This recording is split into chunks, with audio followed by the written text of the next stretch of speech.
Hello friends, मैं पंकज वर्मा अपने YouTube channel Artek civil classes में फिर से स्वागत करता हूं। आज मैं यहां पर वर्किंग स्ट्रेस मेथड का न्यूमेरिकल पोर्शन स्टार्ट करने जा रहा हूं। प्रीवियस लेक्चर में हमने जो भी स्टेप्स थे उसको बताया था कि मूवमेंट ऑफ रेजिस्टेंस कैसे फाइंड करते हैं, तो उसी पर न्यूमेरिकल है। चलिए रीड करते हैं। Find the movement of resistance, प्रतिरोध आघूर्ण जिसको हिंदी में बोलते हैं हम लोग, of the RCC beam section. ये आपका सेक्शन है। सेक्शन में जो चौड़ाई है बीम का वो 300 क्रॉस सेक्शन है जिसका चौड़ाई 350 mm और उसकी इफेक्टिव डेप्थ हमने दी है 550 mm। यहाँ पर ये देखिए, ये स्टील बार्स हैं। कितनी इनके नंबर्स यहाँ पर दिख रहे हैं आपको? 3 है, तो मैंने यहाँ पर लिख दिया 3 बार्स, ये 520 mm। इसका मतलब ये होता है कि जो आपका डायामीटर होता है, बार्स देखते हो, वो कितना प्रोवाइड किया गया है? 20 mm का। फिर आगे देखिए, if stresses does not exceed 7 Newton पर mm square for concrete and 140 Newton पर mm स्क्वायर फॉर स्टील। तो ये स्ट्रेस आपकी मैक्सिमम परमिसिबल स्ट्रेस दी है कंक्रीट के लिए, जिसको हम लोग डिनोट करते थे सिग्मा CBC से। कितना गिवन है आपका? 7 न्यूटन पर mm स्क्वायर। इसी तरह दूसरा वैल्यू किसके लिए दिया है? स्टील के लिए। स्टील की मैक्सिमम परमिसिबल जो स्ट्रेंथ होती है वो गिवन है आपकी 140 न्यूटन पर mm स्क्वायर। तो हमें यहाँ पे क्वेश्चन में बोला गया है मूवमेंट ऑफ रेजिस्टेंस फाइंड करिए।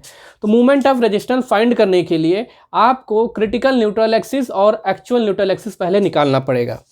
तो उससे पहले हम लोग मॉड्यूलर रेशियो पता करते हैं, जिसका फार्मूला रहता है 280/3 सिग्मा CBC। इसको मैंने आपको एजम्पशंस में बताया था, इसको याद कर लीजिए आप लोग। 280/3 सिग्मा CBC का आपका वैल्यू गिवन है 7, तो ये वैल्यू आपकी आ जाएगी 13.33।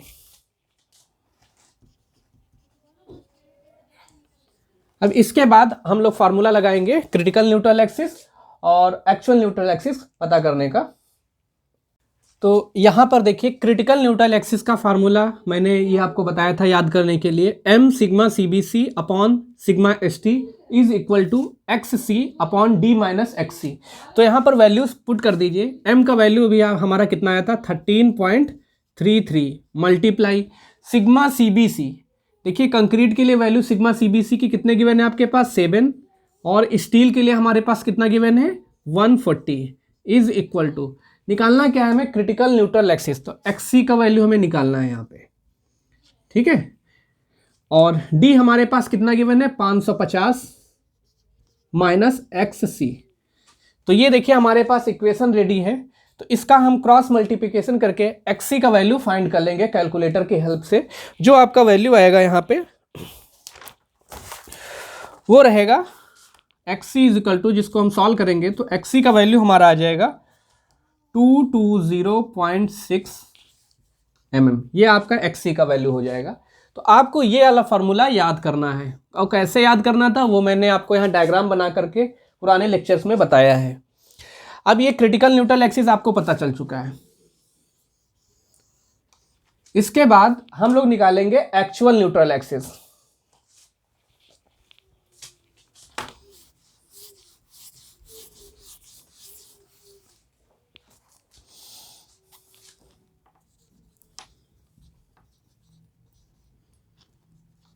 जिसको हिंदी में बोल सकते हो वास्तविक बल शून्य रेखा। इसके लिए जो फार्मूला बताया गया था वो क्या था? B, यहाँ पर आपका B इसकी चौड़ाई हो गई, और डेप्थ क्रिटिकल। यहाँ पर हम किसके बात करेंगे? एक्चुअल के लिए। तो यहाँ पर x से लिखेंगे हम लोग, XA²/2 is equal to MAST D minus XA। ये फार्मूला हो गया हमारा एक्चुअल न्यूट्रल एक्सिस। हिंदी में बोल सकते हो वास्तविक बल शून्य रेखा। तो यहाँ पर वैल्यूज पुट कर दीजिए। B का वैल्यू हमारा है 350 मल्टीप्लाई XA का whole square upon 2 is equal to M हमारे पास था 13.33। एरिया ऑफ स्टील कैसे फाइंड करेंगे? क्वेश्चन है यहाँ पर एरिया ऑफ स्टील। देखिए, एरिया ऑफ स्टील कैसे फाइंड करते हैं? AST इज इक्वल टू, एक जो स्टील बार है उसका डायामीटर हमारे पास कितना गिवन है? 20 mm। तो जब डायामीटर गिवन होगा तो सर्कुलर शेप के लिए जो एरिया होता क्या होता है आपका? π/4 डी स्क्वायर। तो एक सरिये का एरिया कितना है, π/4 डी स्क्वायर। तो 3 कितने बार है यहाँ पर, 3, तो 3 सरिये का एरिया क्या होगा, 3 × π/4 डी स्क्वायर, 3 × π/4 डी स्क्वायर। ठीक है, यहाँ पर क्या है, डायमीटर आपका 5 स्क्वायर, तो यहाँ लिख सकते हो। तो 3 × π/4 और फाई आपके पास कितना गिवन है, 20। तो इसको जब हम लोग सॉल्व करेंगे, आपका एरिया ऑफ स्टील आ जाता है 942.5 mm का स्क्वायर। ये आपका आ गया एरिया ऑफ स्टील। ठीक है, तो इस जगह पे आप इसका वैल्यू पुट कर दीजिए, एरिया ऑफ स्टील का। m हो गया, एरिया ऑफ स्टील है आपका 942.5, फिर ब्रैकेट लगाइए, d का वैल्यू आपके पास था 550 माइनस XA। फिर यहां पर देखिए आपके पास इक्वेशन बनेगी, क्वाड्रेटिक इक्वेशन, उसको फिर से हम सॉल्व करेंगे। तो इसको कैलकुलेटर की भी हेल्प से सॉल्व कर सकते हैं और अपना जो मैथमेटिकल में स्ट्रांग है बच्चे, वो भी उसको सॉल्व कर सकते हैं। तो इसको रिजॉल्व करने पर हमारा जो XA का वैल्यू आता है वो आ जाएगा 166 mm।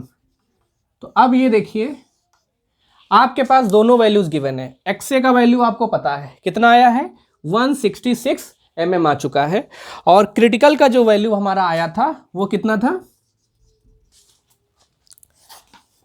220.66 mm। तो ये दोनों वैल्यूज देखिए आपको पता चल चुकी हैं। तो जैसा कि हमने आपको सेक्शन बताया था, 3 तरीके के सेक्शन होते हैं, under reinforce section, over reinforce section और बैलेंस सेक्शन।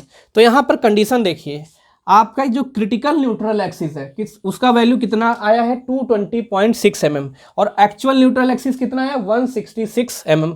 तो यहाँ पर कौन बड़ा है, यहाँ पर देखिए क्रिटिकल न्यूट्रल एक्सिस बड़ा है। तो जब भी क्रिटिकल न्यूट्रल एक्सिस का वैल्यू एक्चुअल न्यूट्रल एक्सिस से बड़ा होगा तो उस समय सेक्शन आपका कौन सा होगा, अंडर रेनफोर्स सेक्शन। कौन सा सेक्शन होगा आपका, अंडर रेनफोर्स सेक्शन। तो इसको चलिए मिटा देते हैं। यहां पर देखिए कंडीशन आपकी आ चुकी है कि XC is greater than XA, then section is under reinforced. तो ये आपका हो गया सेक्शन, कौन सा हो गया, अंडर रेनफोर्स सेक्शन। इसके बाद हम लोग अब फार्मूला लगाएंगे मूवमेंट ऑफ रेजिस्टेंस का। तो मूवमेंट ऑफ रेजिस्टेंस का फार्मूला हमने अंडर रेनफोर्स सेक्शन में आपको क्या बताया था, sigma ST AST D minus x/3। ये आपको हमने फार्मूला यहाँ पर बताया था। तो सभी का वैल्यूज यहाँ पे पुट कर दीजिए। सिग्मा ST आपका कितना गिवन है, 140। एरिया ऑफ स्टील आपके पास था 942.5, डी हमारे पास था 550। अब यहाँ पर देखिए ये जो वैल्यू है सबसे इंपॉर्टेंट है, यहाँ पे हमें किसका वैल्यू पुट करना होगा, ये चीज़ हमें देखनी पड़ेगी। तो हमेशा ध्यान रखना है जो वैल्यू यहाँ पर कम आएगी, या तो कह सकते हो जो वैल्यू हमारी यहाँ पर कम आएगी उसको यहाँ पर हम लोग पुट करते हैं। तो यहाँ पे वैल्यू अभी किसका हमें पुट करना है, यहाँ वैल्यू आपका कौन सा कम है, एक्चुअल का। तो यहाँ पे वैल्यू कौन सी रहेगी आपकी, एक्चुअल वाली। तो एक्चुअल वैल्यू जो हमारी XA की आई थी वो थी 166 mm। तो उसको हम लोग यहाँ पे पुट कर देते हैं अपॉन में 3। तो ये ध्यान रखना है आपको, यहाँ पे कौन सी वैल्यू लेनी है, एक्चुअल वाली। ठीक है, दोनों में जब कंपेयर कर रहे हैं जिसका वैल्यू कम होगा, ठीक है, XA का वैल्यू यहाँ पे क्या है, कम है, वो वैल्यू यहाँ पे हम लोग पुट कर देंगे। तो इसको सॉल्व करने पर हमारा मोमेंट ऑफ रेजिस्टेंस आता है 65.27 मल्टीप्लाई 10⁶ न्यूटन mm। ये आपका सॉल्यूशन है।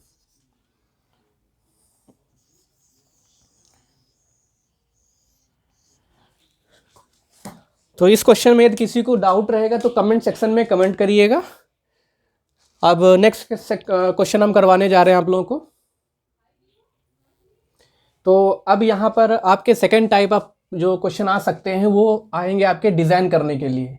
आपका जो वर्किंग स्ट्रेस मेथड है, आपने सिंगली रेनफोर्स बीम पढ़ा है, तो उस केस में हो सकता है कि क्वेश्चन में दे दिया जाए कि आप इसको डिज़ाइन करिए।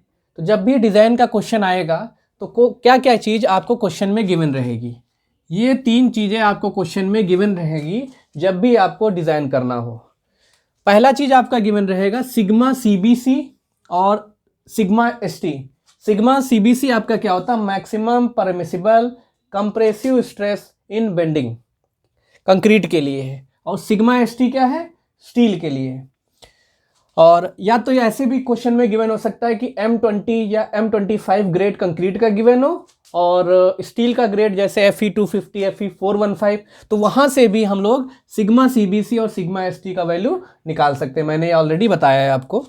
और सेकंड आपको क्वेश्चन में एक्सटर्नल लोडिंग और बेंडिंग मोमेंट, इसका कहने का मतलब ये है कि जब भी आप कोई सेक्शन डिज़ाइन करेंगे या मान कह सकते हैं कि बीम डिज़ाइन करने जा रहे हैं, तो आपको ऑलरेडी पता होगा कि इस बीम पर कितना लोड आ रहा है, तभी तो आप बता पाओगे कि इसकी इतनी डायमेंशंस, इसमें इतने नंबर ऑफ बार प्रोवाइड किए जाएं, तो ये आपको ऑलरेडी क्वेश्चन में गिवन रहेगा। थर्ड आपका रहता है मॉड्यूलर रेशियो M। यदि ये क्वेश्चन में ना गिवन हो तब भी हम लोग इसको 280 बराबर M is equal to 280/3 sigma CB से निकाल सकते हैं। तो ये चीज़ें आपको गिवन रहेंगी जब भी आपको डिज़ाइन करना है सेक्शन का। अब क्या क्या स्टेप्स रहेंगे डिज़ाइन करने के लिए। पहला स्टेप आपका ये रहेगा, हम लोग फाइंड करेंगे critical neutral axis. Critical neutral axis हम फाइंड करेंगे तो उसके लिए फार्मूला होता है, ऑलरेडी आपको याद कराया गया है, M sigma CBC upon sigma ST is equal to XC/D minus XC। तो पहला स्टेप आपका ये रहेगा कि हम लोग पता करेंगे क्रिटिकल न्यूट्रल एक्सिस क्या है, ठीक है। इसके बाद सेकंड स्टेप आपका क्या रहेगा, डिज़ाइन कांस्टेंट पता करना होगा। तो जो आपका प्रीवियस लेक्चर था उसमें मैंने डिस्कस किया था डिज़ाइन कांस्टेंट के बारे में, तो यहाँ पर आप दोबारा से देख लीजिए कि 3 तरीके के हमारे डिज़ाइन कांस्टेंट होते हैं, पहला, दूसरा और तीसरा। पहला जो हमारा होता है इसको हम लोग न्यूट्रल एक्सिस फैक्टर के नाम से भी जानते हैं, न्यूट्रल एक्सिस फैक्टर के नाम से भी जाना जाता है। उसको हम लोग किससे डिनोट करते हैं, K से। इसका फार्मूला रहेगा M sigma CBC upon M sigma CBC plus sigma ST। इसको याद कर लीजिएगा न्यूट्रल एक्सिस फाइंड करने के लिए। सेकंड हमारा फार्मूला जो डिज़ाइन कांस्टेंट के लिए है, small j is equal to 1 minus K/3। तो स्मॉल j जो आपका होता है इसको हम लोग बोलते हैं लीवर आर्म कांस्टेंट, ठीक है, 1 माइनस K/3। तो K देखिए हम लोग यहाँ से K का वैल्यू फाइंड करते हैं और इस K के वैल्यू को यहाँ पुट कर देंगे तो हमें मिल जाएगा लीवर आर्म कांस्टेंट। उसके बाद लास्ट में थर्ड आपका डिज़ाइन कांस्टेंट होता है Q। इसको हम लोग कहते हैं movement resisting factor, movement resisting factor, ठीक है। इसको हम लोग किससे डिनोट करते हैं, Q से। इसका फार्मूला होता है half sigma CBC multiply J multiply K। देखिए J का वैल्यू आपने यहाँ से फाइंड किया, K का वैल्यू आपने यहाँ से फाइंड किया, तो आपने पता कर लिया कि मूवमेंट रजिस्टिंग फैक्टर कितना गिवन है। अब ये तीनों चीज़ें फाइंड करने के बाद, ठीक है, जब भी हम डिज़ाइन करेंगे हम लोग आगे कुछ वैल्यूज़ एज्यूम करेंगे। तो यहाँ पर हम कौन सी वैल्यू एज्यूम करेंगे, ये कंडीशन हमें एज्यूम करनी पड़ती है। जो हमारी बीम रहेगी उसका जो चौड़ाई है, बी मतलब क्या होता है चौड़ाई, विद बोल सकते हैं, वो हमेशा कितना रहना है, D/2 से 2/3D। मतलब इसके बीच में या इसके बराबर आप कोई भी वैल्यू ले सकते हैं। तो इस कंडीशन को हमें एज्यूम करना पड़ रहा है। तो ज़्यादातर केसेस में हम लोग क्या लिख लेते हैं कि B is equal to D/2। तो ये कंडीशन आप ध्यान रखिएगा। नेक्स्ट स्टेप जो आपका है, equate movement of resistance to external bending movement. इसके बाद यहाँ पर हम लोग एक फार्मूला लगाएंगे, M is equal to QB/D²। इसको याद कर लीजिए, ये हमारा जो मूवमेंट होता है ये बैलेंस सेक्शन के लिए होता है। Equate movement of resistance to external bending movement. तो देखिए कहाँ पर यूज़ पड़ रहा है, ये क्वेश्चन में गिवन रहेगा आपको, एक्सटर्नल लोडिंग गिवन रहेगी या तो आपको डायरेक्टली क्वेश्चन में बेंडिंग मोमेंट गिवन रहेगा। जब भी आपको लोड गिवन हो, मान लीजिए वो लोड आपका यूडीएल के टर्म में भी हो सकता है और पॉइंट लोड में भी, तो जब यूडीएल लोड होगा तो उस समय मैक्सिमम बेंडिंग मोमेंट आपका रहेगा WL²/8, और बेंडिंग मोमेंट इफ मान लीजिए वहां पर यूडीएल ना होकर के पॉइंट लोड गिवन है, तब आपका मैक्सिमम बेंडिंग मोमेंट का फार्मूला क्या होता है, WL/4। तो ये ऑलरेडी क्वेश्चन में गिवन रहेगा कि आपको बेंडिंग मोमेंट पता रहेगा, तब उस बेंडिंग मोमेंट को हम लोग क्या बोल रहे हैं, एक्सटर्नल, क्योंकि लोड कौन सा वहां पर आपको देखने मिल, बाहर से जो लोड गिवन हुआ है, तो उससे ही हम लोग क्या निकालेंगे, एक्सटर्नल बेंडिंग मोमेंट। ये डायरेक्टली गिवन भी हो सकता है या तो ये लोड के टर्म में गिवन होगा। तो इसका वैल्यू हम लोग यहां पर पुट कर देंगे m की जगह। m का वैल्यू क्या हो जाएगा, एक्सटर्नल बेंडिंग मोमेंट। उसके बाद देखिए QBD², Q का वैल्यू हम लोगों ने यहां से फाइंड किया था, जिसको हम लोग मोमेंट रजिस्टिंग फैक्टर कहते हैं। B का वैल्यू हम लोग क्या पुट कर सकते हैं, D/2। तो ये इक्वेशन किसके टर्म में आ गई, D के टर्म में आ गई। मतलब आप यहां से क्या पता कर पाओगे, D का वैल्यू, D इफेक्टिव डेप्थ जिसे आप लोग बोलते हैं। तो उस इफेक्टिव डेप्थ से जब आप क्या निकाल सकते हैं, B का वैल्यू। आपने यहाँ पर D पुट किया, तो D का वैल्यू यदि उसको हाफ से डिवाइड करा देंगे तो हमें B पता चल जाएगा। मतलब जो भी क्रॉस सेक्शन आप कट कर रहे हो बीम का, उसकी डेप्थ, ठीक है, और उसकी विड्थ दोनों हम लोग फाइंड कर लेते हैं। तो डिजाइन में हमें ये चीज पता करनी पड़ती है कि जब आपको लोड गिवन हो तो हमें क्या फाइंड करने पड़ेगा, उसकी डायमेंशंस, ठीक है। इसके बाद हम लोग फाइंड करेंगे एरिया ऑफ स्टील। इसके बाद आपका लास्ट स्टेप रहता है एरिया ऑफ स्टील फाइंड करने के लिए। उसके लिए हमारा ये फार्मूला होता है AST, area of steel is equal to M/STJ/D। तो ये फार्मूला यदि आपको याद नहीं रहता है तो इसके लिए एक सोल्यूशन है आपके पास। आपको ये फार्मूला मैंने बताया है, M is equal to σST AST D-X/3, ठीक है। तो यहां से आप AST का वैल्यू क्या कर सकते हैं, फाइंड कर सकते हैं। इसी से ये फार्मूला डिराइव किया गया है, इसी से क्या किया गया है, ये फार्मूला डिराइव किया गया है। चलिए हम दिखा देते हैं आपको कैसे डिराइव किया गया है।